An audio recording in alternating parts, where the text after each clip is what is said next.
WROCAM, WBEE HD2, and W239BF Rochester. The sports leader, 95.7 FM and AM 950 WGR Rochester, an Odyssey sports station. Welcome into the Sports Bar with Gene Battaglia, where the voice of the Rochester fan is heard. Pull up a stool and join us at 866-4326. This is WGR Rochester, and the Sports Bar with Gene Battaglia is on now. 2 hours of sports talk excellence here in the Flower City. You find us. Thank you for joining us here. A rainy afternoon in Rochester, but you know what? Football is back. We're good. From the downtown High Falls studios, 95.7 FM, AM 950, always streaming for free inside the Odyssey app. We're also on YouTube and Twitch. If you like to write in, preferred way, X, we're keeping tabs on that. At WGR Rochester, we're on all social media. Or you can call us on the Good Smoke Barbecue and Pub Wingman line at 585-866-4326. Award-winning barbecue from Good Smoke Barbecue and Pub, 135 West Commercial Street, East Rochester, Good Smoke BBQ.com. Lots of Bills news, audio, reaction. We'll talk to Mike Catalana, 13 Wham, and Buffalo Plus coming up in the 2 o'clock hour. We'll kind of look at things through the injury lens with former Penn State offensive lineman Charlie Schumann will join us here from Lattimore PT coming up at the bottom of the hour. And, hey, you want to just kind of learn a little bit. It's always kind of an interesting segment as well. Let's get going. As it is Bills time. Before we get to the Bills stuff, our fine producer, Terrible Time Timmy, you got a bobblehead last night. I did indeed. I was my softball game was postponed, so I decided to make the trip across the street there and hang out for a little bit. I was probably postponed. It wasn't raining last night. It rained real bad in Fairport. Apparently, I can't confirm that. I was here with you, but we got rained out, and I did see a photo of the field, and it was puddly rather than muddy, or it was muddy rather than dirty. So we were off, and I went over. I was probably, I was definitely in the second half of the 1,000, but I was pretty comfortably within the 1,000. What time? Well, the key is, so that was, what time was that? 6 o'clock first pitch? 6 o'clock first pitch, but gates opened at 5. I got over there about 4:15, hung out for 45 minutes. And how big was the line? By the time I got there, I was probably, let's say about 600, but by the time 5 o'clock rolled around, it was wrapped around the main parking lot there. What do they do if you're wrapped around and like, they consolidated lines early. At first, it was just one single file line before they go, like they branch out into the gates. But then they had security kind of double file, so it cut the line in half, sort of, to an extent. Well, what would crack me up, and I don't know if you saw this or not, who you were in line with? I did not. Okay, so credit Ian Mills, News 10 NBC, because waiting in line for the Ernie Clement bobblehead was none other than Ernie's grandmother. Oh, yeah. No, actually, they were seated 2 rows over from me. So the whole family was there. So whole family. So, like, I'm hoping that they did. Okay, you know what? Just come on through, man. But, she was nice to give a few minutes there to Ian. And she confirmed that, okay, this I didn't know, that Ernie does not live in her house anymore in the off season. That's how you met Ernie, just because you were out at Donnelly's or somewhere like that, and you're like, hey, that's Ernie Clement. And this is before he blew up, and you got personal kind of friendship and whatever. I don't know, acquaintance, whatever level you would be, and that's how we got him on the show. Yeah, that's how we got him on the show, and it's difficult when we're in season to talk to a player like Ernie, but that was kind of cool. I'm happy that you got the bobblehead. Now, do me a favor. Yeah. As I talk about other things, just look up. Is it on eBay right now? I looked it up when I got it. I'm sure it's still up now, but it was being offered for $90. So I will look it up now and see what we're at right now. But last night when it first was released, it was already on somebody's table or wherever they were within the stadium, and it was being offered for $89.99. So $89.99, subtract the ticket price, subtract the gas that you got to go down. I mean, and your time is money. So at the end of it, what are you really netting on that? $50 maybe? Like, but that $50, but you're waiting in line for an hour and a half. All right, that's like you're picking up a little part-time job, I guess. Personally, I would hold on to it. It's the hometown guy. It would look good in any room. It's one of those things that, hey, you could be a Yankee fan, you could be a Sox fan. Somebody's got it up for 160 as well. So, crazy. Yeah, it's only worth 160, Tim, if somebody will pay $160. The hockey jersey that Ernie's grandparents and family was wearing was a giveaway at Rogers Center. I looked that up because it's awesome. I wanted one. $335 on eBay for something that was a free giveaway at a Major League Baseball stadium. That's silly. That's crazy. I did not buy it. No. But I watched no it. refuting. Mike Catalano will come up next hour as we'll talk Bills. Let's, talk about what transpired today. So, rainy practice. Bills showing the big play on their social media feeds. Josh Allen, nice spiral to DJ Moore. Give me more of that, please. Keon Coleman returning punts, kind of sharing the reps there with, I forgot this guy was around. McCole Hardman. That's right. McCole was here for, one game and fumbled on a play and cost the Bills, but got hurt. And he's still under contract, so I don't think he's given a job here. He's got to go out and earn that, much less I don't think Keon Coleman necessarily is a shoo-in either. We'll talk to Mike Catalano about that. Interesting that Terrell Bernard, too, wasn't a full go today. Now, look, he's a veteran, and it's a rainy day, and if those muscles, if something just isn't quite right, maybe today isn't the day to push it. I don't know. Michael Hoyt did give it a go. That's something. Michael Hoyt coming off the Achilles, and here he is back, and that's a little exciting to see him out there day one. I thought I was subscribing to the theory that maybe Michael Hoyt would be brought along a little slower here, that how Brandon Beane likes to do the roster gymnastics, knows the ins and outs. Hey, PUP would always be available, but you know what? If he's ready, wouldn't you want him out there week one in Houston? So, yeah, if he is tracking for that, then get him out there. Doesn't have to be out there every day, but it's good to see Michael Hoyt out there today. 585-866-4326. Second day in a row, I've got to say, hey, something I said on the show yesterday wasn't right. I don't like doing that, but we want to be accountable here in the sports bar. But this really isn't my fault. I said, hey, what are going to be some of the differences at camps? And I said, well, one thing I can, and I just said this offhand. Like, hey, the offense, when you go out there, will be in white jerseys, and the defense will be in blue. And then Joe Brady's got to change all that up today. Wait a second. The offense is in blue. The defense is in white. It's not quite like when the NHL did this back in the mid-2000s, which I swear I'm still not over that, Tim. We're like, wait a second. Why you're home, but you're wearing the dark color uniform? What? I hate that, too. I hate that, too. Let us see the cool stuff. Yeah. Home team should be in white, and the visiting team should be in gray if it's in baseball. Okay, well, we're beyond that. But I didn't think that the Bills would do the switcheroo on that. Joe Brady, though, setting the tone on day one, talking about how competitive this camp will be.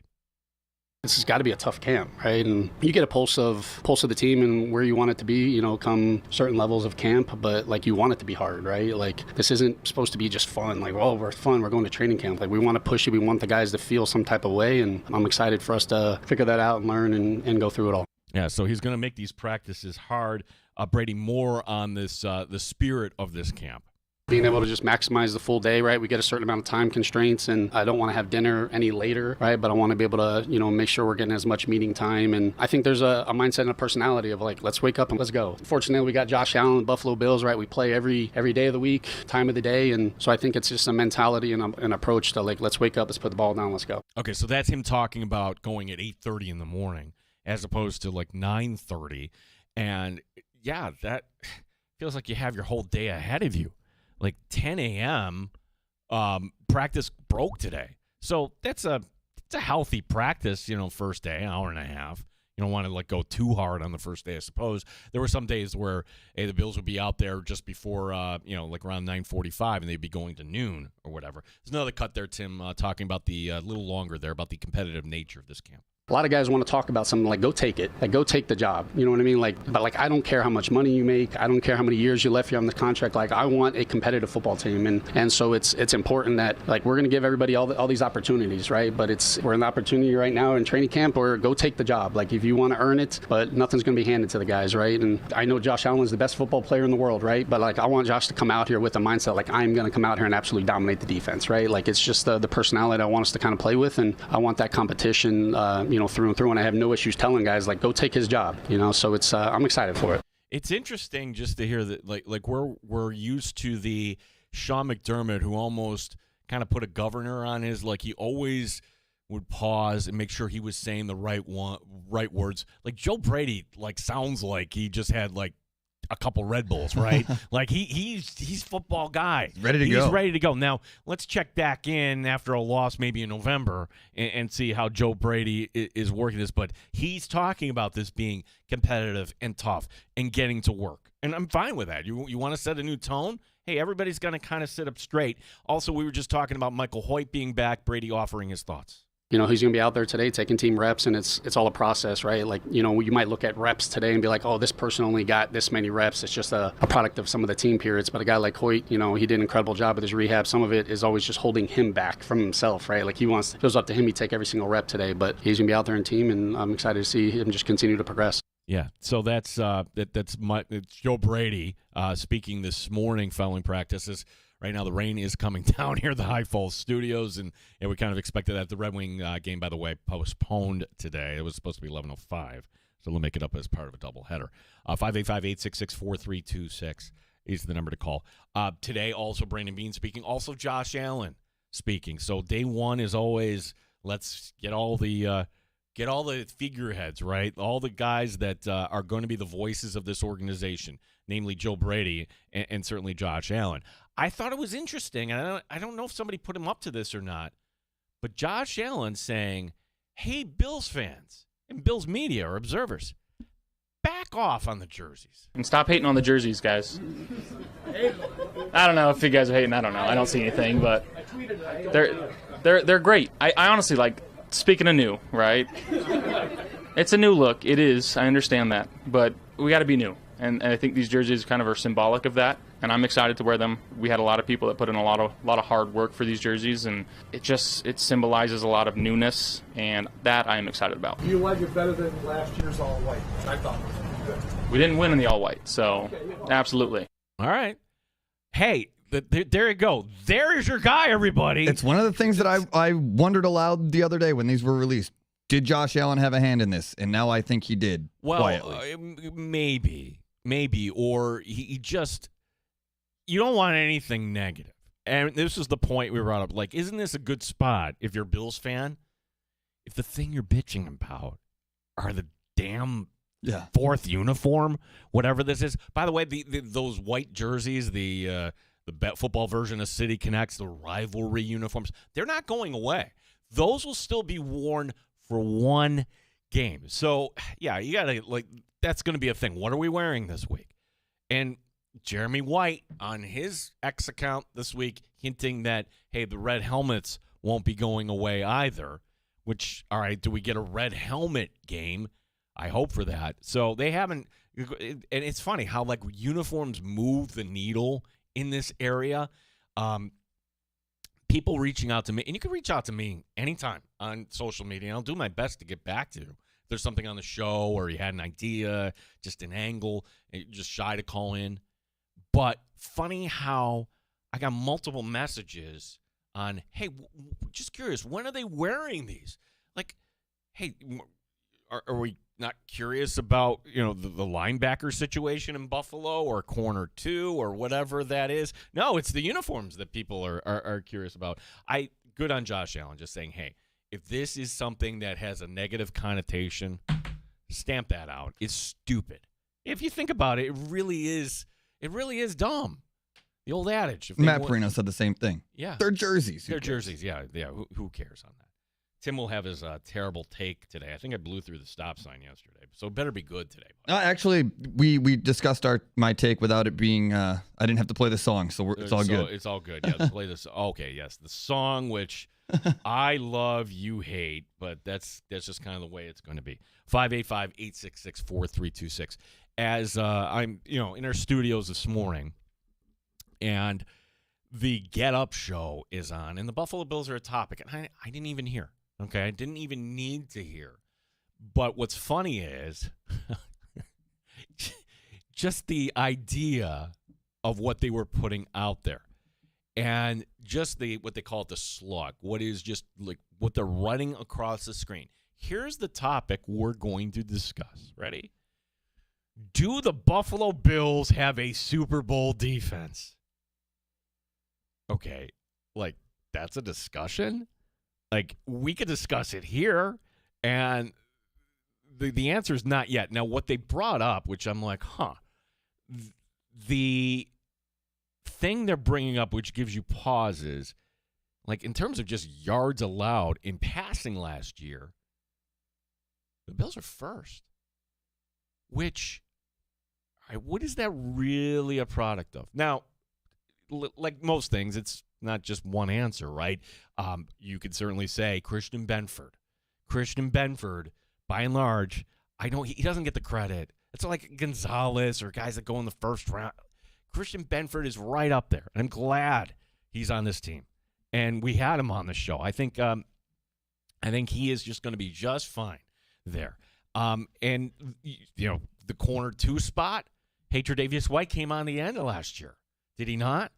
I think it's kind of a bummer he's not in camp anywhere yet, but it's a long camp, and I wouldn't be surprised if he's somewhere by the time we get to week 1. And then Cole Bishop. We talked about this with Matt Perino. I'm like, okay, does Cole Bishop, does he hold steady? Does he take a half step back? Matt Perino yesterday, no. He's going to take a step forward, and here's why, and he's laying out the reasons. Okay, the secondary was good, but also part and parcel with that pass rush, helping out the secondary. What's the nicest thing we could say about the pass rush last year? Ed Oliver was good for a game. Joey Bosa was good in week 2 against the Jets. It was an average kind of performance on the defensive line.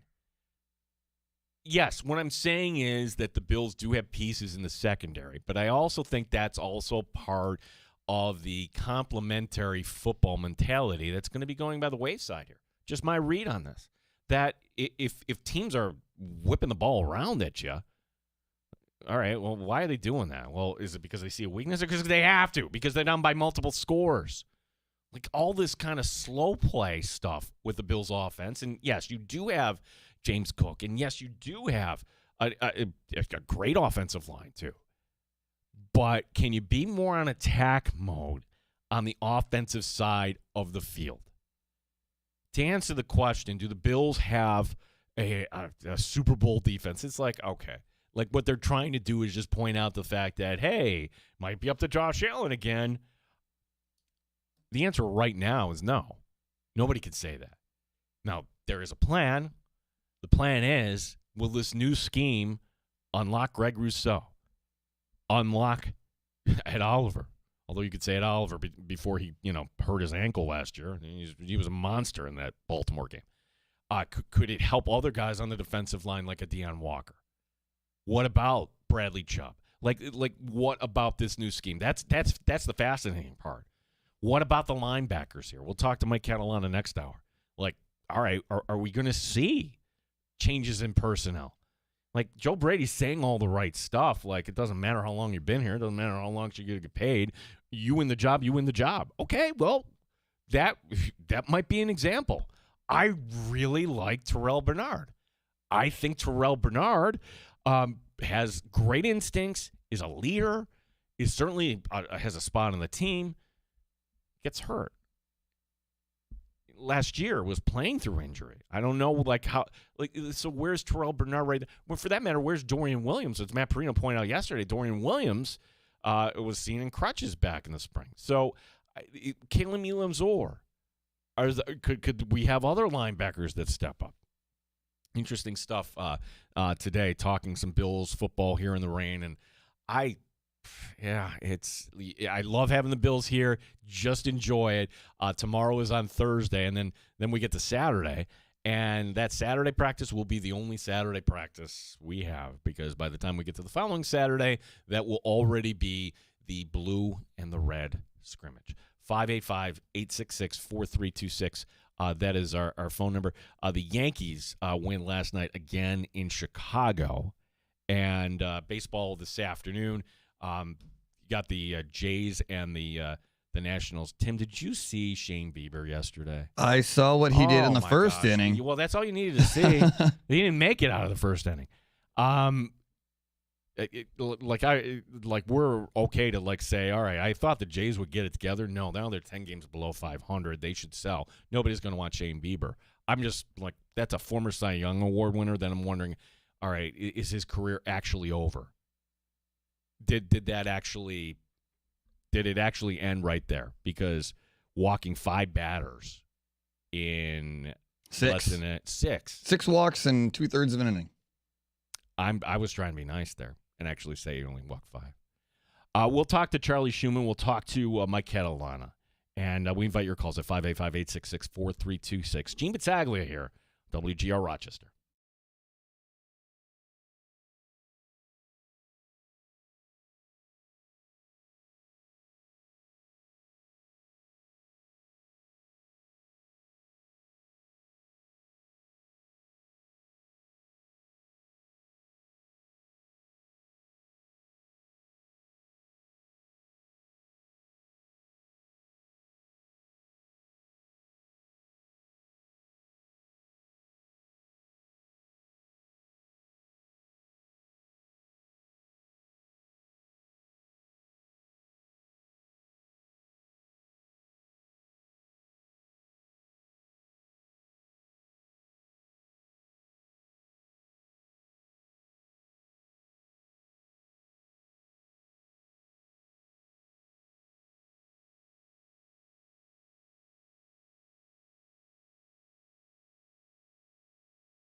Rochester Sports Update.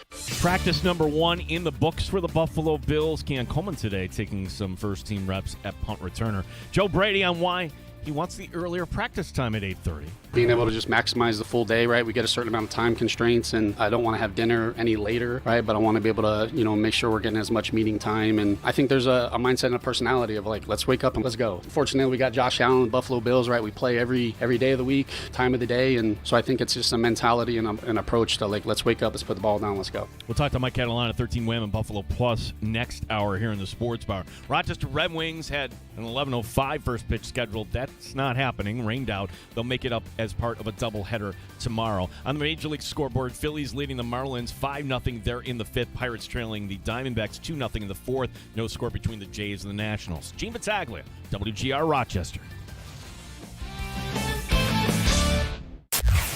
The best local sports talk in the Flower City. The Sports Bar with Gene Battaglia on the Sports Leader. 95.7 FM and AM 950 WGR. Rochester. Baby watch extending into another week, which it's great for us because that means we get to pick the brain here, Charlie Schumann. Not so great for your wife. I like Charlie. I'm sure, buddy. I'm happy to have you on today. How's everybody holding up in your household right now? We are still on baby watch. Everyone is good. We're hanging in there. But everything's well. Baby's healthy. Mom's healthy. So I'm waiting for the call. Yeah, okay, maybe not in the next 5-10 minutes here, but as soon as you get that call, we'll all be pulling for you and your family. Charlie Schumann, Lattimore PT. We'll talk about some of these sports injuries, but Charlie, just kind of your background here. I'd be remiss if I just didn't ask you because today the storyline, Bill's first practice at camp. You played offensive line at Penn State. What's it like for being one of these offensive linemen? Just particularly the new guys, like having to gel, knowing all the calls. It's not just blocking the guys in front of you. What are those opening days of camp like for a new guy, Charlie? Oh, absolutely. The new guys, and that's the importance that you have the rookie mini camps and the off-season training where all the guys come is super important for the young guys and the new guys to assist them. And I think the system's going to be fairly similar for even the older guys this year with Joe Brady staying on. But he's going to have new tweaks this year. So all those guys getting in the same room, doing things together. I think that's what Connor does really well with the Bills is, they all hang out together for pizza parties. And it's a huge bond that the offensive line has. And same thing when I was in college is the bond that we had off the field was just as important as the bond that we had on the field because, if we're all on the same page, we have a chance to be right. My old offensive line coach told me, even if we're all wrong together, we have a chance to make it right. So everyone being on the same page and all 5 guys doing their job is really the biggest thing. Even if we're not 100% correct, we can all be wrong together at least. Well, knock on wood, there aren't really any big, any surprise injuries here, so to speak, for the Buffalo Bills that we're aware of. We didn't get word, though, that Tyrell Shavers is not going to be ready at the get-go here, and that shouldn't be a surprise. That was the Jacksonville game where he tore his ACL. But here's my question, because I would I would have to think that not all ACL injuries are the same, correct on that? So just generally speaking here, Charlie, what are some of the factors that go into kind of a timeline for recovery when it comes to the ACL? Yeah, first off is great to come out of today, first day of practice with no injuries, especially with the beautiful, gorgeous Rochester weather that they gave us. But from an ACL standpoint, we say 9 to 12 months is kind of the gold standard of return to sport, with outliers being on both sides. Some people go faster and some people go slower. But we've really gotten away from the timeline-based rehab protocols of getting people back to sports. So the time for progression really doesn't matter. It's all based on objective measures of building the quad strength, their tolerance to certain activities, how that knee swells in response to activity as you progress farther and farther out of surgery. So looking at it in the grand scheme of things, 7 months, we're about 6.5, 7 months, like that would be a very quick return for an ACL. But give him another month and a half, like with the rehab that they have, those guys will constantly be putting him through force plate testing to get what we call limb symmetry index to make sure he's producing and accepting force equally on his left and right. And then they'll be taking quad strength into account, looking again at that limb symmetry index to make sure that his strength is even side to side before he goes out. And then they'll simply just watch him move as he goes into cuts, as he does different things. Does he show the confidence to be able to do that, or is he hesitating, which is a whole nother piece of that injury return of the confidence to go out and do these things again. Yeah, that's all the science that kind of goes into this. It's not just like, hey, does it feel good? Okay, ready to go back. No, there's all sorts of testing. Charlie, just real quick on Michael Hoyt. I wasn't expecting to see him on the field today. Are you surprised that Michael Hoyt was out there on a rainy morning today? Yeah, I don't know if I'd say surprised. I know, having interned with the Bills sports medicine staff in 2024, and kind of, getting a behind the scene picture of that. They're the same guys that are still there now, despite a few changes. They do a really good job of their rehab and communicating as a staff. And they have a ton of sports science behind them. So knowing when to return is a lot of that sports science based, hey, is this guy able to produce that force? So if he's out there, they know he's ready. And especially on a rainy day like today, a lot of it being a non-contact practice for the first day out takes, plays a role. And I'm sure they had some restrictions on him that we don't know about from what he was doing. But it's great to see him out there, man. It's exciting to get a full camp for him and see if he's ready to go week one and see how he looks in these preseason games. Yeah, we're talking to Charlie Schumann, former Penn State lineman, and with Lattimore PT about some of these sports injuries. Now, this isn't a sports injury, but you're working with people that, not just sports injuries, but people that need rehab. What are your thoughts here on Kyle Shanahan? My thought is like, you read this, I think he's lucky to be alive, Charlie. Like a broken nose, 3 ribs broken hand, 40 stitches in the face, severe concussion. Is this your thoughts on this? This is just a matter of rest here for Shanahan coming up. Yeah, it's crazy. I mean, that's a significant amount of injuries. The fractures, the facial fractures, the rib fractures, that stuff's going to be just a time-based rest. Rib fractures hurt. There's nothing you can do about them either. You kind of just got to let them heal. So time. The big one is the concussion, and I'm assuming in that building they'll treat his concussion very similar to a return to sport with other guys. It's symptom guided for the most part. Everyone responds a little bit different to the severity of the concussion and what their symptoms are. So he'll have to work through really a full concussion, not the same concussion protocol because he's not going back onto a field, but will be treated similar to that concussion protocol of symptom-based progression and coming back from that. Like it can throw your concentration and your ability to focus a lot. So that's going to be a big thing to watch for him as he gets back into the coaching game. Charlie Schumann, our guest here. Let's switch over to baseball here because we do have the trade deadline coming up. And not that the Mets are relevant, Charlie, and you and I are both Met fans, but we're not going to be seeing Juan Soto here for weeks, maybe not till September. Some people speculating that's it. It's being described as a grade 2 calf strain. What is a grade 2 calf strain? Yes, I'll go through quick. They grade them 1 to 3. Grade 1 is just a minor stretching of the fiber, a little bit overstretched. There's no damage to the actual fiber, so that can take. It's like a tweak. Grade 2 is where you get a partial tear of the muscle fiber, so it's going to take a longer time. You're going to get noticeable strength loss, swelling, possible bruising. So typically it's 4 to 6 weeks.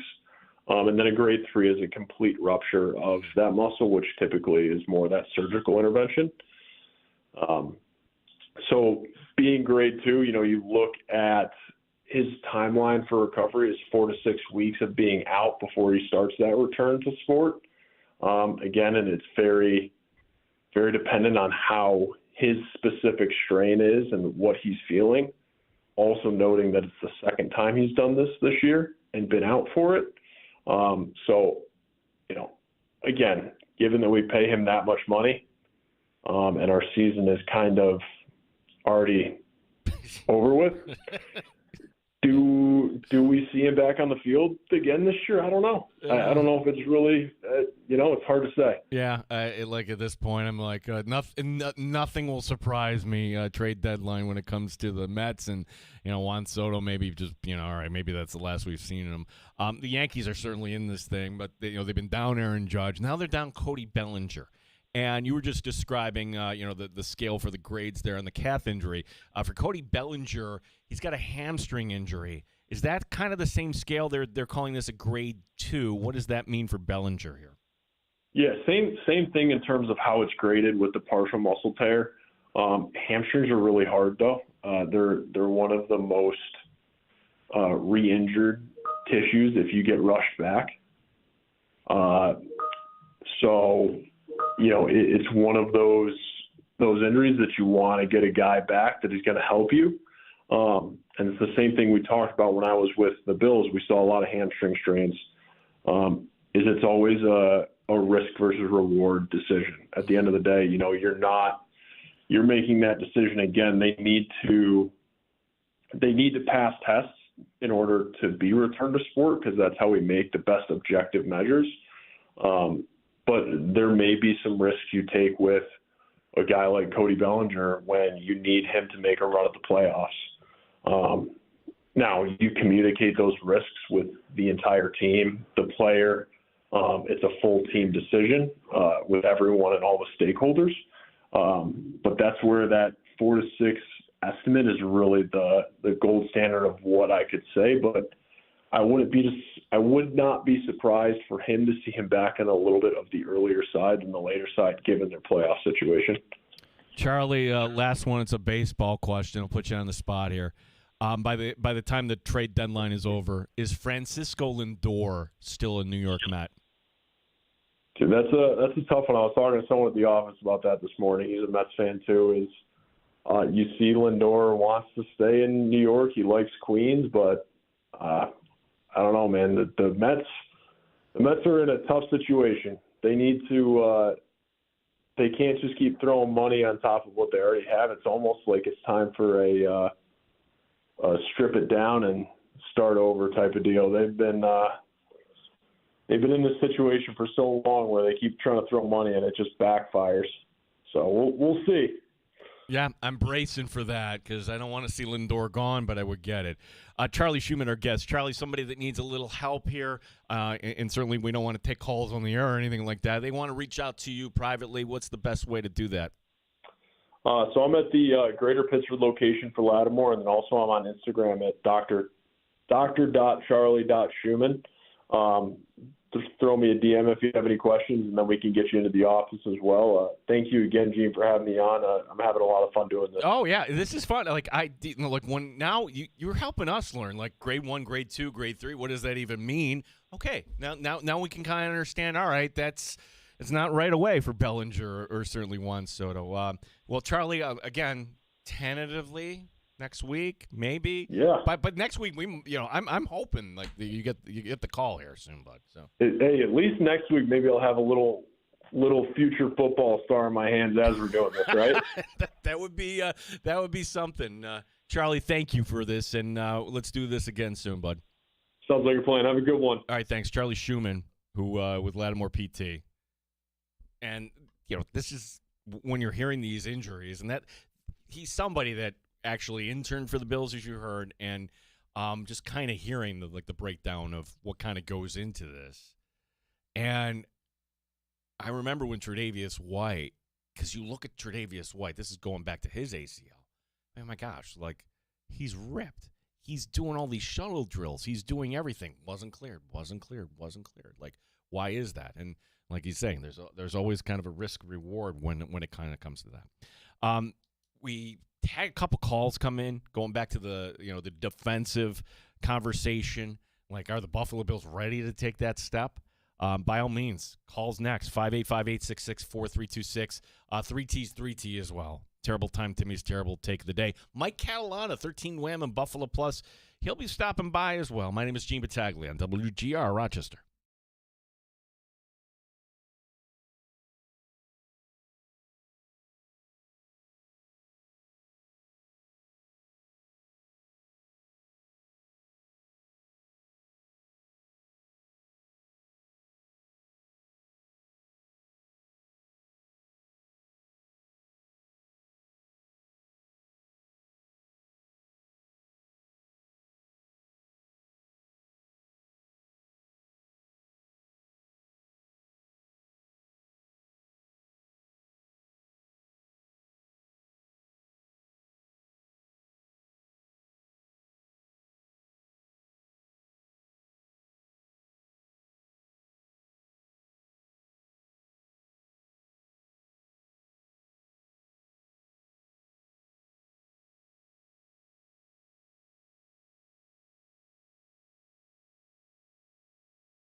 Rochester's home for live sports and the best sports talk anywhere. The Sports Bar with Gene Battaglia, 95.7 FM and AM 950 WGR, Rochester. Here's a non-story. Welcome back here when it comes to the Bills. Your calls are welcome. 585-866-4326. I'm excited to see how C.J. Gardner-Johnson performs in this defense. The idea that, all right, we're going to get a little more aggressive with Cole Bishop, bring him in the box. How do you work these safeties in tandem? I think we all can kind of recognize, too, just based on, all right, his resume, that C.J. Gardner-Johnson will burn bright, and then he's on to wherever. But, how does it all end in all these spots? And for anybody that's thinking, oh, this is the beginning and end, no, it's not. The idea, the story that there was Gardner-Johnson doing some sort of live stream in the Bills locker room yesterday. And was that Brady telling him to shut it down? Kind of some conflicting reports. To me, it's a non-starter. It's not even the first day of practice. That was yesterday. And if coach says, hey, don't do this, okay, fine. But what we're not used to here is having somebody with the big, booming personality.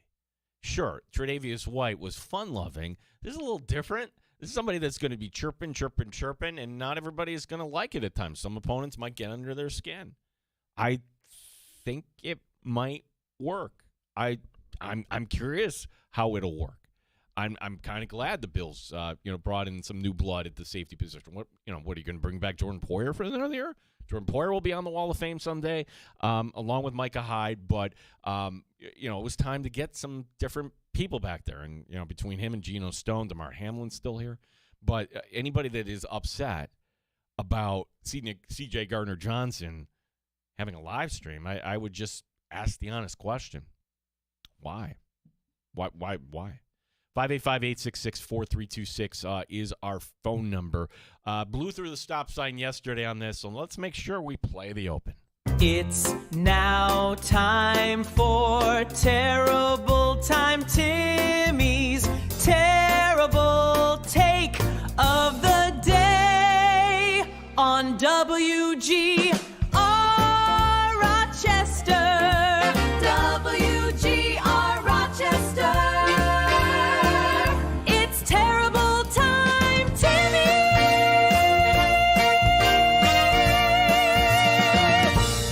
First things first, with training camp actually returning, I am locked in on football now. I know a lot of people are 365-day-a-year vultures for the game of National Football League football. I'm not, but I am now excited for the likes of like Michael F. Florio to come back on this show. We'll talk fantasy football. We've got football every day now for the rest of the year until, well, we have it every day, but big time football from now to the end of the season. And okay, take please. What is it? Yeah. Yesterday I mentioned that I was a conspiracy theorist now, and now I definitely am, because something that you just talked about with Charlie Schumann. Let me read these injuries off. 40 stitches in his face, severe concussion, broken rib, broken hand, almost lost his damn eyeball, got his ass beat in a car accident. It was kept hidden for over a week. Mm-hmm. It was kept secret and then fixed after 3 days after the announcement. What are we doing as slaves to the NFL, not only as fans, but as journalists, that we are protecting the likes of the athletes only when it is deemed necessary by...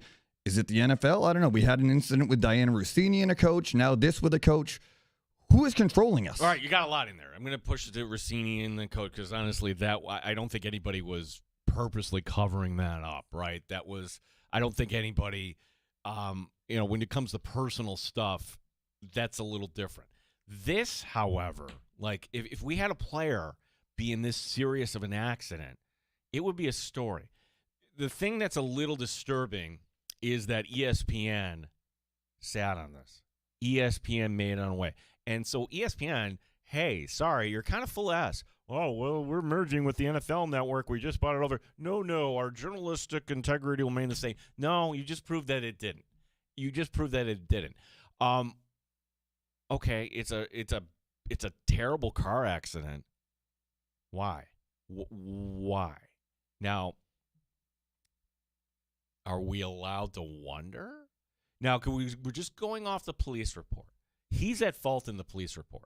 So how does it get from the police report that Kyle Shanahan is at fault to then this young woman, on the other hand, is the one that caused this accident? I don't know. Maybe that's just somebody, the writer or whoever that put the original story out there wasn't double checking. I don't know. Like, that's part of it too. Like, and good on Shanahan that, no, I'm at fault here. And, he'll have to write a big check or whatever it is. But I'm just allowed to wonder, like, are we buying I dropped my cell phone and took my eyes off the wheel cause? That happens. I've done it. I've never hit somebody doing it. Of course it could. But it's crazy. Tim, let me say this again. I didn't say could it happen. Are dropping the phone and are we buying this, or are we leaving the possibility that maybe it's something else too? We waited 10 days to find out. So the thing here now is, like, we waited so long, and Adam Schefter or somebody knew about this, and I think that's what I'm curious about. The point about Schefter and Rappaport and all these guys, now that they're just like, they're not the guys that are digging. We're going to, like, learn over the course of this season, all right, if you want, hey, somebody came to terms and this is what their agent is telling me to say, then Schefter and Rappaport are your guys. But where are we going to get that, real, like, this is more of a journalism take than anything else. Well, podcasts have one. There's a guy that has a podcast out right now. Let me see, just so I give credit to where it's due. Dan Bernstein is in there. He former writer, whatever. He's making the suggestion that if Diana Rossini wanted just to write a tell-all book, oh boy, would that be a tell-all book that we would, not just on Vrabel or whatever it is, but just the life of an NFL insider. Could you imagine, like, what she would be paid for that? And I'm embarrassed to say, I would be one of the first that would want to buy the damn thing.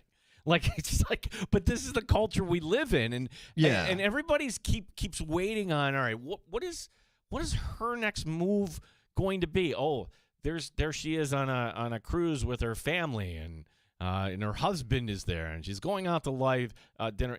Like, I don't, whatever that is, it's between her and her husband, whatever. But professionally, is that it for Diana Rossini? I find that hard to believe. I wouldn't want that to be it for Diana Rossini. I want to see a second act. Everybody deserves a second chance. Diana had an affair. Now, unless there's other NFL head coaches.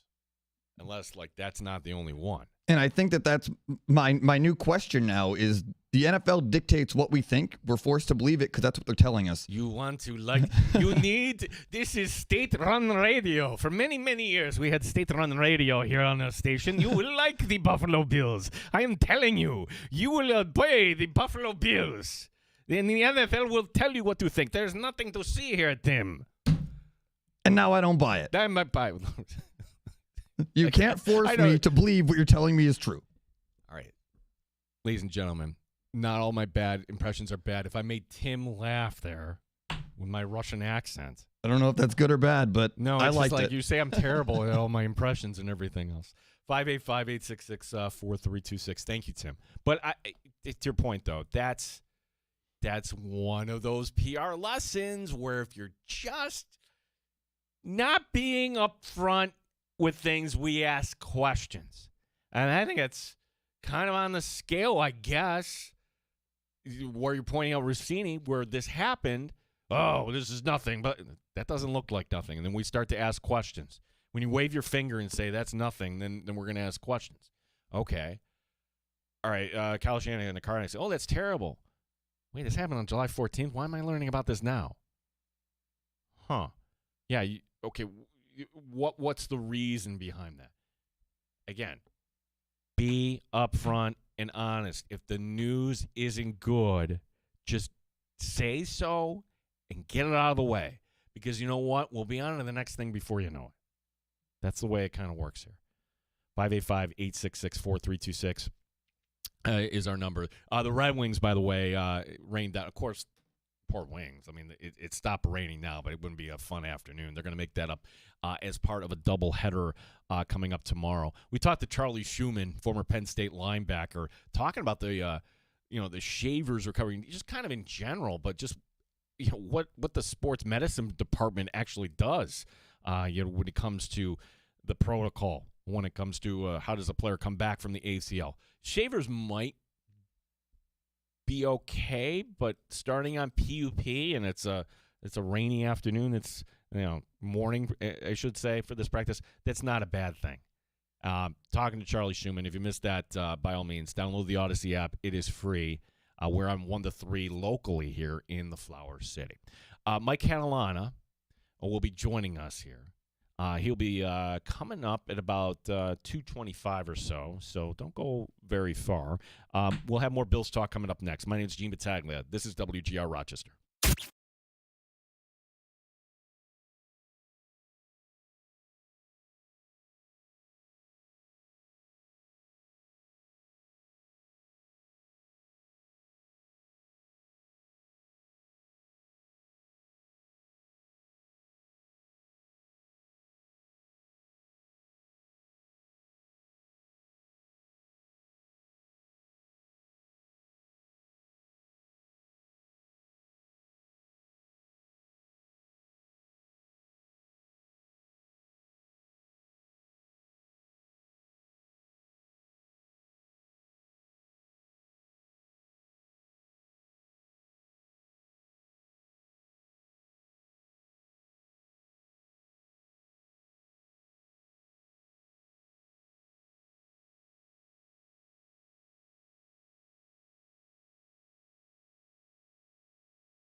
AM WBEE HD2 and W239BF Rochester.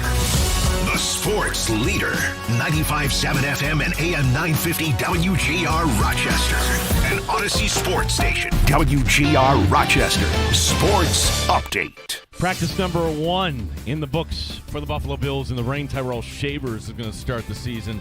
Camp, I should say, on PUP. Defensive lineman Michael Hoyt back on the field. Head coach Joe Brady offers more. You know, he's going to be out there today taking team reps, and it's all a process, right? Like, you know, you might look at reps today and be like, oh, this person only got this many reps. It's just a product of some of the team periods. But a guy like Hoyt, you know, he did an incredible job with his rehab. Some of it is always just holding him back from himself, right? Like, it feels up to him. He'd take every single rep today, but he's going to be out there in team, and I'm excited to see him just continue to progress. Mike Kettle on 13 Wham and Buffalo Plus will join us later this hour. No baseball for the Red Wings today. The 11:05 a.m. first pitch postponed. They'll make it as part of a doubleheader tomorrow. No score between the Mets and the Braves. They're in the 4th. Phillies are up on the Marlins 6-3 in the 7th. Jays and Nats scoreless in the 4th. Gene Battaglia, WGR Rochester.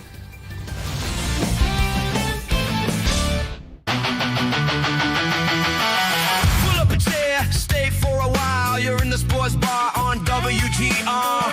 Grab a drink, hang your coat, get sports talk. Live from Western New York. It's a master show. 9 times better than your typical host. 9 times. Gene and Tim have takes much hotter than most. No one cares when you're out. Sabres, Bills, Americans, Red Wings, and Nighthawks. Sports bar for Rochester Sports Talk. It is our time to shine, Rochester. We are a major league town. All right, for a week and a half, but the Bills are back in town, and we're here to talk some Bills football with you. 585-866-4326. Although, it looked like there were some no-shows this morning, or maybe, I don't know, maybe some people thought practice, they're so ingrained that it's starting in 9:45, the earlier starts. As we played you earlier in one of the updates, Joe Brady just wants to get going, leaves a little more time, and that is something that can be satisfying, especially like, for me, like, I guess holiday shopping isn't really kind of a thing, but the analogy here, like, you just kind of go click, click, click, all done. But back when, I just kind of get up on a Saturday morning when the mall's open, and then, bam, I'm done by 11 o'clock. That's a sense of accomplishment. So I could understand the analogies, like when you get the hard work done first thing in the morning, that sets up the rest of your day. And for that matter, like temperature-wise, everything might be a little cooler just an hour earlier. So good that Joe Brady is just changing up things just a little bit to the point where the offense is in blue jerseys and the defense is in white. Josh Allen and the quarterbacks remaining in red jerseys. Josh Allen, by the way, today, I like when Josh gets assertive about some things. It doesn't happen too often, but Josh Allen says, no more gray jersey talk. And stop hating on the jerseys, guys. I don't know if you guys are hating. I don't know. I don't see anything, but they're great. I honestly, like, speaking of new, right? It's a new look. It is. I understand that, but we got to be new, and I think these jerseys kind of are symbolic of that. And I'm excited to wear them. We had a lot of people that put in a lot of hard work for these jerseys, and it symbolizes a lot of newness, and that I am excited about. Do you like it better than last year's all white, which I thought was good? We didn't win in the all white, so absolutely. All right, so there's Josh Allen just making us feel bad. Like, all right, yep. I guess some people in the front office did put some work into that, and at the end of this, it's like you'll cheer for the Bills, whatever. And look, if that is the problem the Buffalo Bills have on July 29th, you as a fan, like, oh, I don't like those uniforms. Okay, then there's some teams that are like, man, I don't like our offensive line right now. Oh boy, our quarterback is. Where is that on the Bills right now? At least for everything kind of on the field, it seems like, and this is true with a lot of places, right? There's a plan. Sometimes the plan works, sometimes it doesn't, right? And it's not a major thing, but left guard. All right, well, we're going to have some competition there. The defense, all right, that's the one. Do the Bills have a good defense? Can this be a great defense? Is it going to be kind of something that we work toward? I was surprised that on a rainy morning, there was Michael Hoyt back out there. Mr. Lunch Pail Canadian himself. And good that Michael Hoyt wanted to be out there. That would suggest that the Bills would have him available for the first game in Houston. I don't need to see him in the preseason. I don't need to see anybody in the preseason for that matter. Well, anybody that does get preseason reps, they're trying to earn a job. Keon Coleman, amongst all the veterans, all right, where does he slide in? Will he earn a spot on the team? If so, how much will he contribute? Keon Coleman today splitting the reps with McCole Hardman on the first-team punt returns, which that's kind of interesting too, right? We didn't really see that out of Coleman last year. The Keon Coleman idea was, hey, he's big and strong and run after the catch. And, well, I didn't really see the run after the catch. Big and strong. Yeah, a game in Seattle, he had a good game there his rookie season. So Keon Coleman, a player we're certainly keeping tabs on. But back to that idea that, hey, things are new, and Josh Allen saying it's new. Like there's a new stadium. There is a new head coach. New look defense. Joe Brady setting the tone in this cut, thinking, all right, you know what? The old was, hey, this is my job. Pretty much what Joe Brady's saying here is, anybody wants a job, go get it. A lot of guys want to talk about something like, go take it. Like, go take the job. You know what I mean? But I don't care how much money you make. I don't care how many years you left here on the contract. Like, I want a competitive football team. And so it's important that, like, we're going to give everybody all these opportunities, right? But we're in the opportunity right now in training camp, or go take the job. Like, if you want to earn it, but nothing's going to be handed to the guys, right? And I know Josh Allen is the best football player in the world, right? But, like, I want Josh to come out here with a mindset, like, I'm going to come out here and absolutely dominate the defense, right? Like, it's just the personality I want us to kind of play with. And I want that competition, through and through. And I have no issues telling guys, like, go take his job, so it's I'm excited for it. I like how he just kind of slid Josh in there, because you can't say, somebody's going to go take the job from Josh Allen. I mean, no, that would be nonsense. But he is kind of suggesting Josh bring it in practice. And not that Josh Allen wouldn't do that. But that today was just all about setting a tone. If you're Michael Hoyt being out there, Joe Brady, like, this is going to be a different pace, too. Like, Joe Brady is not Sean McDermott, right? This is, he's going to be energetic, and it's going to be a different pace. Totally fine with that. 585-866-4326. That is our phone number to call, as we'll be joined by 13 Wham and Buffalo Plus's Mike Catalana. He will join us coming up. If you missed Charlie Schumann, hour number 1, or any of our fine audio, well, then Dan DeLorean has everything up for you on the Odyssey app, where you can get everything in bite-sized form, or you go back and listen to all 2 hours any day inside the Odyssey app. 1 to 3 locally, we're on here. 585-866-4326.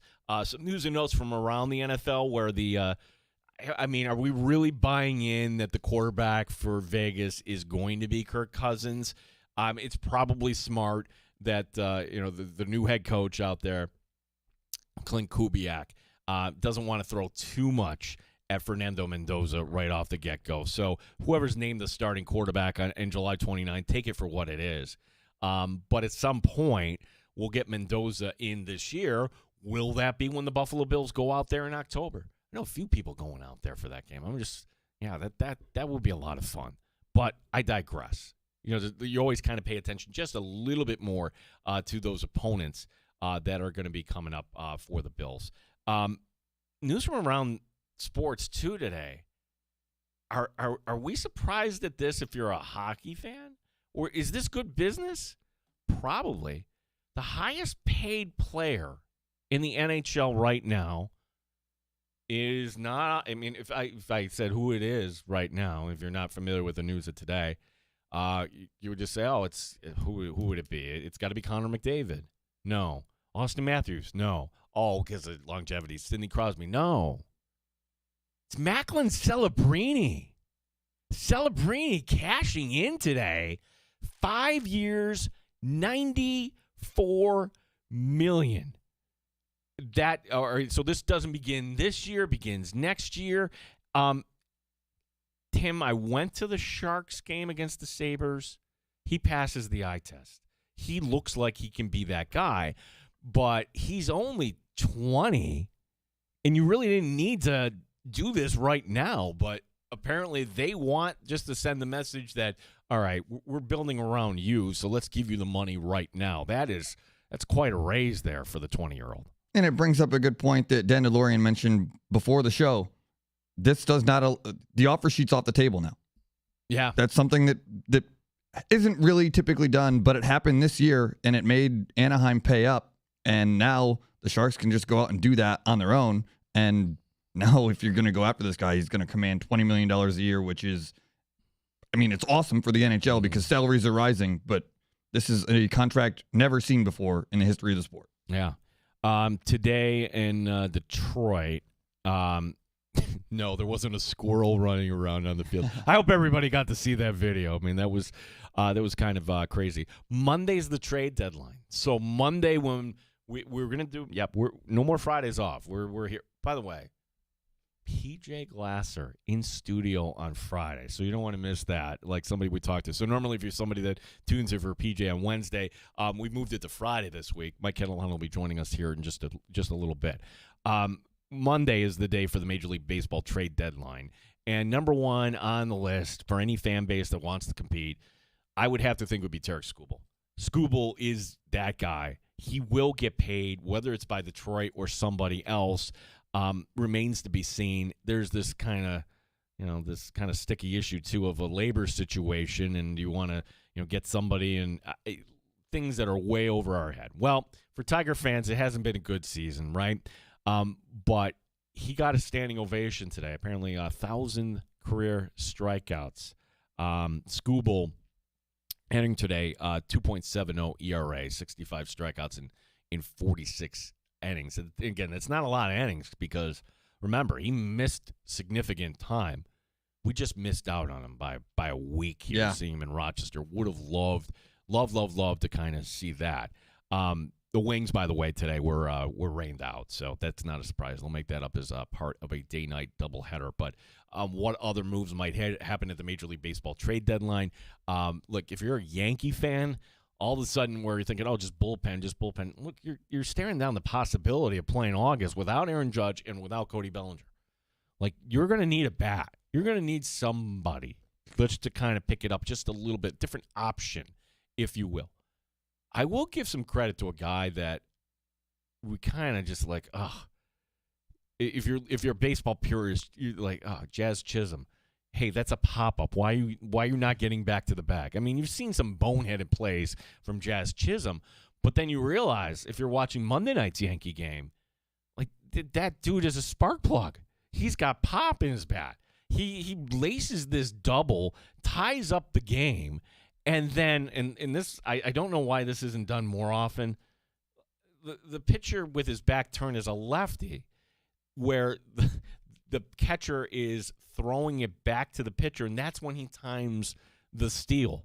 And Chisholm makes the steal rather easily, and that's just smart baseball. So, I mean, we've kind of been critical of Jazz Chisholm. I'm going to give him a little bit of credit here. Mike Kettlehan coming up in just a little bit where, oh, wow, the Phillies were off to a 6-0 lead. Now this game is 6-6? What's going on there? Wow, Luzardo was on the mound. That didn't go so well. I have nothing to say when it comes to baseball. I'm not. When you listen to the Mike Kettlehan interview today, I am not going to bring up the Mets. He can do that, but they will get brought up. Yep. I am not going to kind of be doing that. What does CBS do with Tony Romo? Man. Right. So in Wisconsin, they don't call it DWI; they call it OWI. Well, whatever it was, he's pulled over, allegedly intoxicated, coming off of he participated in field sobriety test, didn't do the breathalyzer. Some are suggesting this is the golden ticket for CBS, meaning when Tony Romo came on the scene, he was great. He was fantastic.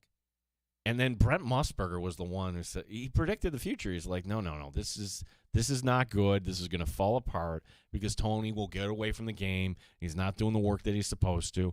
And sure enough, that's what happened. Where you could say what you want about Collinsworth or a lot of other commentators. Like, Romo had a chance to really kind of redefine it. I don't think he puts in the work, to be quite honest. And for what they're paying him, I don't know if CBS will get out of it or they want to get out of it. So that's something to kind of keep an eye on. Follow up on the story yesterday about Vita Vea. And whenever there is a blue chip defensive lineman, we automatically hear Western New York say, yeah, should the Bills do that? Yeah, let's take your call. Right? Like whether that's Max Crosby or Trey Hendrickson, Micah Parsons, anytime, well, certainly Myles Garrett, like when Myles Garrett said I wanted to trade, boy, he looked great with Buffalo. Well, yeah, except the Bills really don't have the cap space or the draft capital in terms of what some other teams could offer. But now here's Vita Vea. And I've said this, like Vita Vea, in terms of non-Buffalo Bills in this league, he's my favorite player. He's just a guy that goes out and gets after it. And if he is paid, you're doing the rankings here, somebody, you'd have to put him like top 5 at least, maybe higher, right, in terms of the position. He's being paid 19. It's not commensurate with what he's putting on the field. So he wants a new deal. He's asked for a trade. Normally, if you ask for a trade, that's because you didn't get the answer you wanted on the new deal. So where is this all going to happen? Well, are we doing? What are we going to do? We don't. You don't want to do the hold out because the hold out would suggest, oh, hey, you're going to get fined here. It might not be good for the team. I think players understand that. Fans maybe 50-50 on that. The hold in is something that has come about. I remember Watt in Pittsburgh did this, where like I'm going to be there. I'm going to be there for my teammates and go to a meeting. I'm not risking my body. Are we buying that on the day that the story breaks during a conditioning run to start training camp that Vita Vea, according to head coach Todd Bowles, quote unquote, tweaks something? Of course, we can be in our show. It's the NFL. It's the NFL. You will think that he said, yes, this is state-run Buccaneer radio. You will say that Vita Vea certainly tweaks something. Yeah, no, he's protecting himself. If you're a team that says, hey, we should go trade for Vita Vea, oh, no, he might have tweaked something. We better not do that. Stop. No GM is going to say, ooh, I don't think that's going to be worth it because maybe that's a hamstring pull. Or maybe it's just that something doesn't feel quite right. I'm not going here the first day of practice. If you're Brandon Beane, do you make the call for Vita Vea? The answer is yes. Of course you do. But if you're any GM worth your weight in salt, you're making the call. And that's where, the Bills, I always believe they're always kind of in on this. But I'm not kind of holding out hope that Vita Vea will be a Buffalo Bills, as much as I'd love to see that. 585-866-4326. Practice number 1 for the Buffalo Bills wrapped up. Shavers on PUP. Michael Hoyt was out there today, taking it easy, just doing work on the side. Was Terrell Bernard. What does that mean for the linebacker situation overall? Probably nothing on day 1, but I think it is a conversation when you hear Joe Brady say, hey, you want a job? Go take that job. Mike Catalana, 13-win Buffalo Plus, joins us next. My name is Gene Battaglia here, WGR Rochester.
WGR Rochester Sports Update.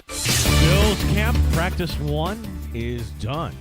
Tyrell Shavers will start on PUP. Defensive lineman Michael Hoyt was on the field today coming off that Achilles injury. Head coach Joe Brady on why he's starting practices now at 8:30 in the morning. Being able to just maximize the full day, right? We get a certain amount of time constraints, and I don't want to have dinner any later, right? But I want to be able to, make sure we're getting as much meeting time. And I think there's a mindset and a personality of like, let's wake up and let's go. Fortunately, we got Josh Allen and Buffalo Bills, right? We play every day of the week, time of the day. And so I think it's just a mentality and an approach to like, let's wake up, let's put the ball down, let's go. Mike Catalana, 13 Wham and Buffalo Plus will be joining us next here in the Sports Bar. Rochester Red Wings rained out this afternoon. They'll make it up as part of a doubleheader tomorrow. On the Major League scoreboard, Phillies and Marlins tied at 6 in the 7th. Nats are up on the Jays 1-0 in the 5th. Gene Battaglia, WGR Rochester.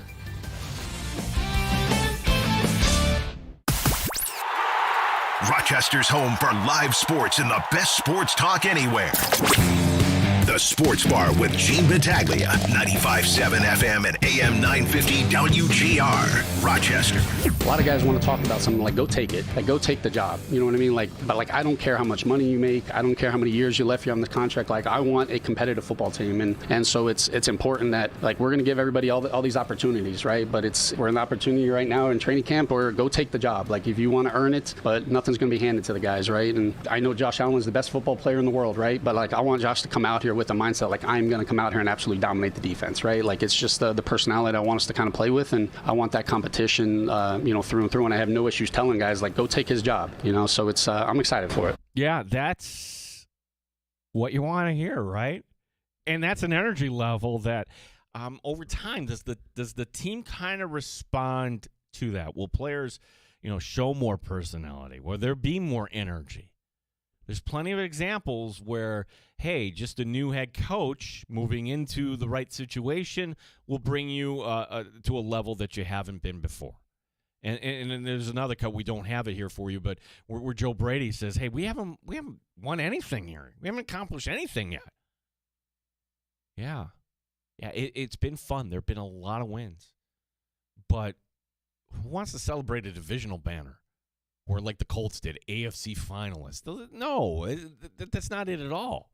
So the goal in saying what it should be, when we were joined yesterday by Matt Perino, Syracuse Post-Standard, in the Shout podcast, Matt was he was right on point about a lot of stuff. But if you compare this to other situations in the league, other openings in the league, well, this has the most pressure. It's a team that needs to win now. If it's not this year, next year, how many more years will you have peak Josh Allen? Josh speaking today, Brandon Beane speaking today. And in terms of health for a Buffalo Bills team entering camp, this is as good as it's been. And considering where we ended last year, remember all the guys, well, a lot of those guys are no longer on the team. Mainly, but in terms of the guys that were hurt last year, all right. Well, Shavers is going to start on PUP, and do you really need? Let's be honest, Tyrell Shavers right away. Well, interesting that you had Nicole Harmon splitting the reps today with Keon Coleman. Keon Coleman getting the first one at punt return. Those are little tells here, like who's going to play special teams, who's going to be the player that's going to contribute in other ways. So getting back to the thing, though, like in terms of like health of the team right now, seeing Hoyt out there, that was certainly welcome for the Buffalo Bills today. And do we need to see him out there tomorrow? Not necessarily. A lot of these guys might take Veterans Days. When we're tracking down Mike Catalana here, I'm going to ask him about the linebackers because kind of just working off to the side today, and I don't know if it's something, if it's nothing. But what is something is both linebacker positions are up for grabs. They are. It's a team that really had their issues stopping the run last year. Now, was that because of the tackle? Was it because of the alignment? Whatever it is, sure. You need better play at linebacker, and I do have great respect for Terrell Bernard. I think when healthy, he's got things you want out of a middle linebacker. He has those instincts. See his strip of Mark Andrews in a playoff game. other big plays against Houston and other teams. Like, I can rattle them off. But can he stay healthy over the course of an 18-week, 17-game season and longer? That's why people are kind of high on seeing, all right, will Kalen Elam's will he be the guy that will step right in? You don't have a lot of competition in terms of guys that right now we know the names at linebacker. You know Jimmy Charlo. You know Joe Andreessen. I mean, those are guys that I don't know if they're on the team. That's why I'm surprised, too, that the Bills did not bring back Shaq Thompson. And you never really know. You never know, is that because Thompson wants more money? Is it because Thompson is somebody that is just waiting for a different opportunity? Is it because the Bills want somebody younger? I don't know the reason, but I am surprised that there are some of these veterans still sitting out there. Tre'Davious White, Shaq Thompson. I didn't think Matt Milano would be somebody, but he's out there as well. I don't know if Joey Bosa officially retired or not. There seem to be kind of some reports suggesting that. So practice one in the books for the Buffalo Bills. They go at it 8:30 tomorrow morning. No practice on Friday. Saturday will be a practice. And then next week's that's it here. It's just pointing in the direction, in my opinion, that, all right, it's something that we enjoy here in Rochester. Is it here forever? The answer is no on that. And it's not. Nothing's forever. So when would be the end date for camp at Fisher? Just enjoy it while it's here. We've been saying that this year. We've said it in the past as well. When we were joined by Matt Perino, though, he brought up the point that when the team goes back to the stadium for the blue and the red scrimmage, which at the beginning of this, I'm like, can't we just do this at Groundy Stadium at Fisher? Groundy Stadium, every head coach always used that, and now with it being artificial turf, you don't see anybody other than Tyler Bass or a punter or somebody working on a jugs machine. Really, it's not a field they use whatsoever. Going back to head coaches and the primetime practices, and that was always kind of a show, right? Just be up close and you're watching these guys go at it. Much different now that teams are kind of going about this differently in the morning.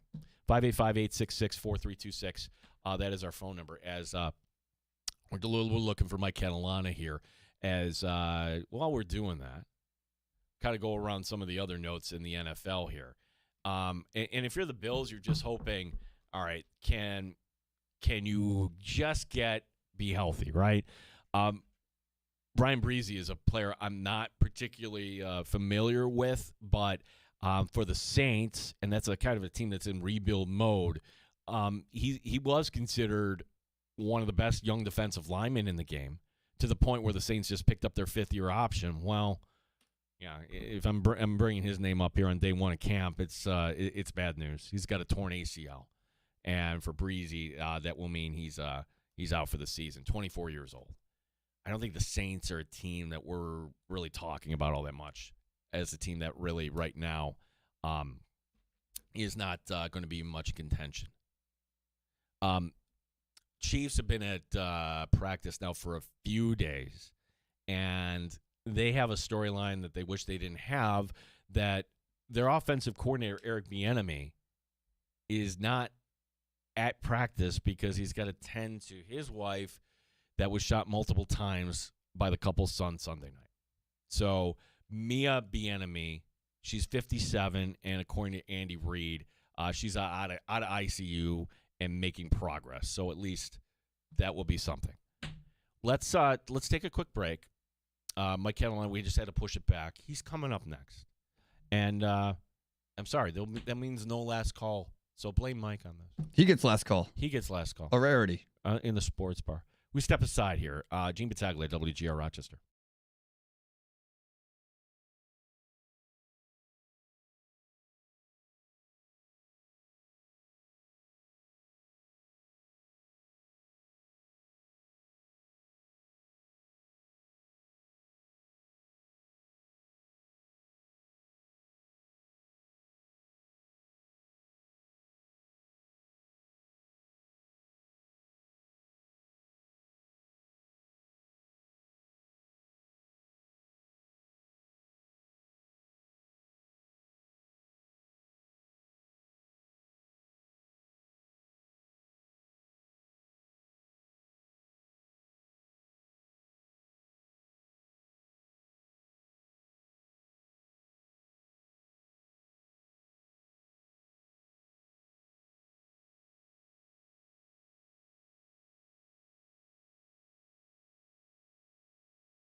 Straight up with no chaser.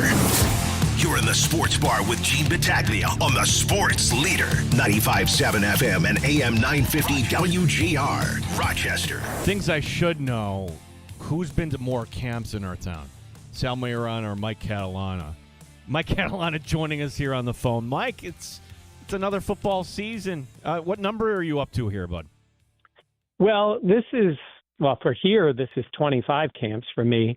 And back when they started here, I mean, we had that whole official station, and I was doing the stuff for the preseason and all. So we were very heavily involved in the camps. As you know, they were very different camps than they are now with the night practices and the show and the bands playing and every other thing. This is different. But in total, the first Bills camp I went to was in July of 1988. Wow. So there you go. There you go. There you go. 38 years. Yeah. We used to go out to Fredonia and talk about being different. It's nothing like this. Oh, for sure. Mother Nature not kind today, but the Bills got the work in. Just kind of your overall view here of the first practice, because to me, Mike, in terms of a team starting relatively healthy, it seems that's where the Bills are starting camp here so far. Yeah, they are. I mean, look, Terrell Bernard was out there. Had his full uniform on, did some stuff, but it sounds like they're kind of ramping him up. I don't know if there was any kind of setback in his getting himself ready, but they need that guy to be healthy to see. Dorian Williams, same thing, ramping up. Michael Hoyt. But those are all guys that had been dealing with stuff coming out. It was an hour 45 today. Things looked good. Didn't see trainers jumping in for anybody. You never know what happens after a practice. Sometimes we get a little surprised the next day, a guy's not doing it. But, hey, look, that's a key. We see it all around the league, man. Stay healthy, get your work in, and get to the next day. Yeah, 13 Wham Buffalo Plus, Mike Catalana joining us here in the Sports Bar. And, about the linebackers, before we get to linebackers, I thought listening to Joe Brady, it's just he's a different guy. It's a different energy. Sounded like he had a couple Red Bulls. It wouldn't surprise me at all. Mike, you think your thoughts on his comment where, hey, if it's a job, go take that job. Every job here practically is open on the team. How true, in your opinion, is that? Because you brought up Bernard, that linebacker position, whether it's Bernard or Dorian Williams. I'm just wondering if that might be just kind of the case study there for guys that could go get a job that maybe before wouldn't be open. Yeah, I think that's always been the case. I don't think any of that changes. And what Joe's message is similar to what every Bills coach I've heard talk say. It's always jobs are open. And he even said today, look, Josh Allen's the best player in the world, but we want him to go out and compete every day, which is what he does. They're all going to compete. And are jobs open? Absolutely. When Christian Benford walked in here to camp as a sixth-round draft pick and beat out Kyger Elam as the number one guy, he got the job. I mean, so when Osiris Torrance came in as a rookie, he got the job. Like, if you can play, you're going to play. And, yes, those are jobs that aren't written in marker. They're not written in pen. They are, yes, these guys have played. Yes, these guys have a lot of snaps with the team. But look, if a rookie comes in and he's better, I think absolutely he can win a job. But as we were saying, we're just doing the Buffalo Plus podcast. It's like we are talking about guys like in Elam Orr's case, he's never been in pads in an NFL practice. So we have to see how he looks, but he's a talented player, and let's see what it shows when they start the different kind of competition. Like, Bean was saying, is they're not in their pajamas out here. They're, when they put the pads on, that's when it's real. Yeah, we haven't heard, right? Or you've been, through many of these camps. Well, to me, that's always all right, that's the first tell. But you ramp it up to that. Could we get that Saturday? Is it next week? Do we get it all at Fisher in your opinion, Mike? It's funny. I was thinking of that when he said it. He said, we're not there yet. I would bet it's Saturday, maybe Monday. I don't know. It depends. Like today was a weird day because I think it did go a little shorter. Let's see how the weather is tomorrow. Let's see how it plays out. But let's see. If you go, I'd say Saturday or Monday. That would be my guess. And maybe it's the third practice. That wouldn't be a terrible time to put the pads on. So let's see what he decides. I don't think it's tomorrow. I think he would have said that. But let's see what it is when they get to their third practice. Mike Catalana joining us here. As far as jobs that are open here, left guard, we talked a little bit about the linebacker. Are we considering corner two open? Well, like what competitions would you say right now are on the board here? Yeah, I mean, of course. I think you almost have to, just because it's not like Max started all last year and he was sort of set in stone there. I would think that he's got just the leg up because, again, IGB hasn't played in the NFL. He hasn't done this. So they're waiting on this. This is not like other sports where you can get an indication. If it's a basketball team, I mean, you can go out and play and you can see a lot of this stuff, especially with some of these things that, the most physical positions. They need to see it at that point. But yeah, I would say it's open. I don't think there's any doubt. And everything across the D line is a little different because there's going to be a lot of guys getting snaps there, and a guy like Hoyt is coming. See how quickly TJ Parker adapts to it. So yeah, I think that's an exciting part, that these jobs are more open than it is certainly on the offense, right? Because the offense is kind of set. It depends on what you think. You said that about left guard, and let's see how the targets and the snaps go at wide receiver. But, I mean, you're already starting out knowing who 1 and 2 are, and then it's the question is, what's Keon going to do? What's Josh Palmer going to do this year? Well, the Keon question is interesting, and that's on my list here. And Mike, if we go back to last camp, well, he looked great in that opening game against the Ravens. He's making plays. Yeah. The numbers look good. What's the indicator for you that this might be different, or the indicator that maybe it's not trending in the right direction? How can we as fans learn, what direction, how do we evaluate Keon Coleman in this camp and his status on the team? Well, first thing I would tell you is if anybody is making big projections, and you see people online making big projections about what Keon's doing at camp, that he's going to be this or he's going to be that. And I'm talking about media-wise. Don't pay any attention. We saw that the last 2 times, and he didn't come through when he needed to. So that was a problem, right? I think you're going to need to see it in the season. And look, if you'd have asked anybody after the Baltimore game, you might have said, okay, maybe this kid got it. Maybe now he's moving into the next year and this year, and he's going to be better. And then by week 4, he was getting benched. So you need to see the production on the field. Now, Bean's saying he's doing all the right things. Part of you almost has to be like, I get it, Brandon. It's year 3. He better be. But then the question is, does it translate on the field? Because I talked to Brandon a little bit about this afterward. It's year 3 of a 4-year deal for a rookie. This is a massive year for Keon Coleman.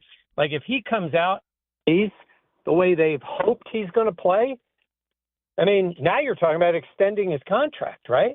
If he doesn't, you're talking about, do we move on from the guy? So it's a huge year from him.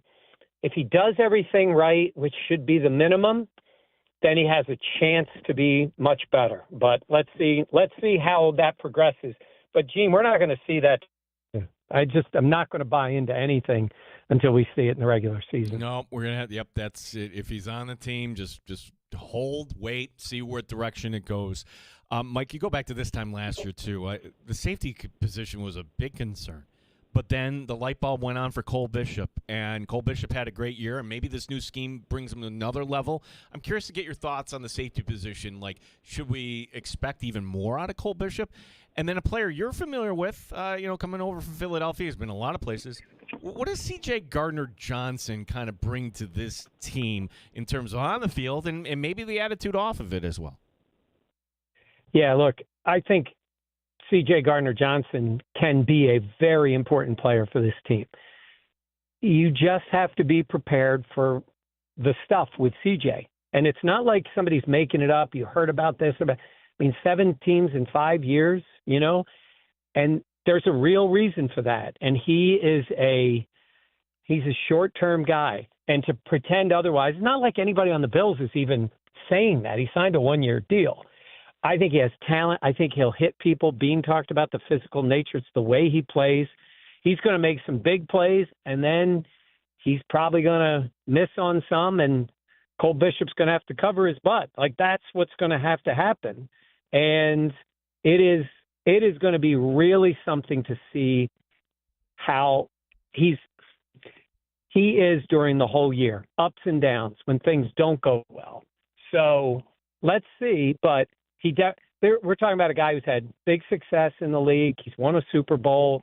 He's been in a couple. He's played a lot of snaps, but nobody's going to be surprised if he's a guy who's somewhere else next year. Now, that's happened when he's won a Super Bowl.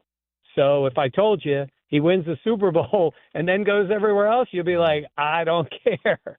But I think he can make a lot of plays for them. It's just a matter of, how everything else goes. Mike Catalana, 13 Wham Buffalo Plus. Last one here because for Brandon Beane speaking today, and he's always going to give you the, hey, we're looking always to improve. And he's somebody that works at the bottom end of the roster. I just found it interesting that some of these veterans that I thought performed well last year, namely Shaq Thompson, Tre'Davious White, what's your read on that, Mike? Is this the door is open? Could they be looking for a bigger opportunity? I'm just kind of surprised that there are some veterans that are still looking for work out there right now. Yeah, it's funny. I think of a guy like Shaq, and look, Shaq's played a long time, just like Trey, and I don't think they want to go to some camp. It's not just – they're not afraid to work. Those guys will work. They don't want to go somewhere where they're like, now I'm competing with this kid and that one. I think they don't want to hand it to them, but they want to know there is a path to play. Trey White does not need to be on a roster to just collect a check, right? He's made a good amount of money. He's played a lot. He's played in a lot of big games. I think a guy like Trey's looking for the right opportunity. I will say, looking at the Bills, there's absolutely a space for a veteran corner to be on this roster. So the question is, do they like him? And that's the thing about Jim Leonard. We'll get to talk to him. I think we talk to him tomorrow. Not 100% sure. Yeah. I'm curious what he thinks. Now, he's probably not going to give a big answer, but I'm curious what he thinks about bringing in a veteran corner, because that could be a big deal for this team. So that's why I say, they got to be pretty confident in a young guy, because even when we talk about the starting job, that's important, but at corner. But, three corners play a lot in this league, a lot.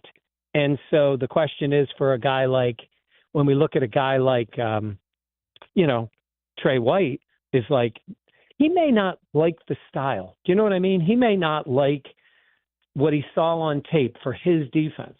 Okay. And I say all this, and a week from now, Trey White could be at camp. So that's the part we don't really know because of all the change. If it was Sean McDermott, I think we would know because we had an idea of what he liked, the type of players he liked, and the success he had with those guys. Jim Leonard, maybe he may have some guy in his mind that played with the Broncos, or some guy he knew from Wisconsin that's out there that he's at some point, this could be a guy that can help us in a backup role or help us as a starter if we need it.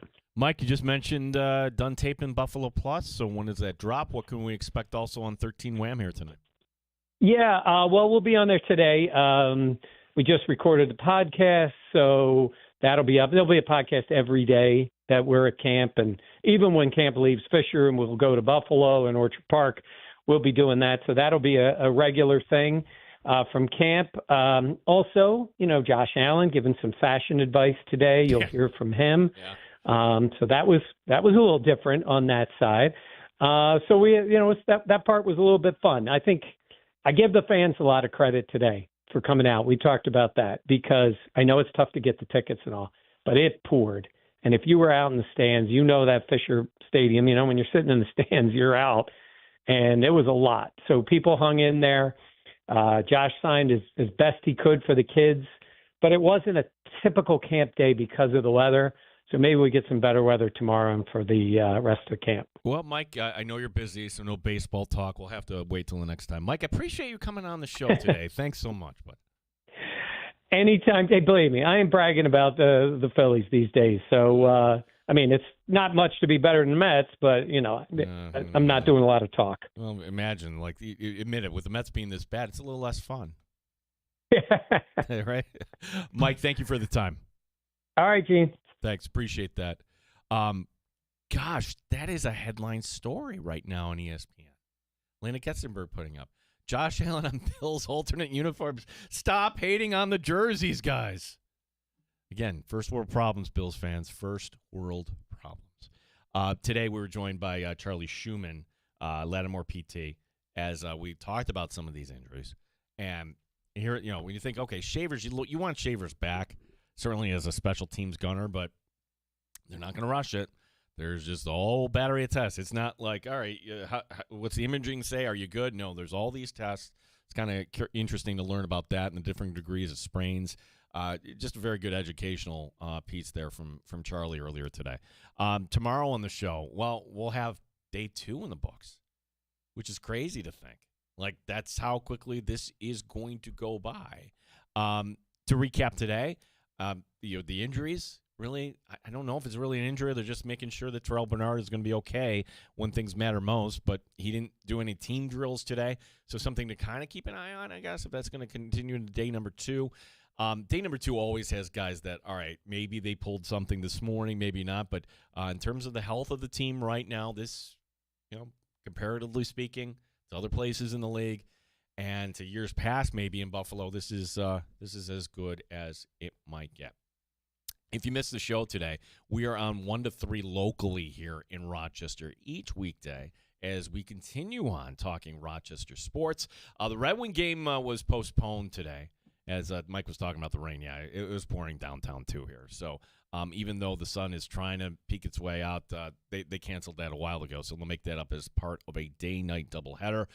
If you're curious about PJ Glasser, where was his Wednesday appearance, we have moved that now to Friday, as he will be joining us live in studio, talking about a little action and talk a little baseball as well. Tim, thank you today for all of your help. Thank you. Thank to our guest, Mike Catalana, Charlie Schumann, and thank you to the Dandelion. Thank you for making us part of your day here at the Sports Bar on WGR Rochester. Show up in the Bulldog next.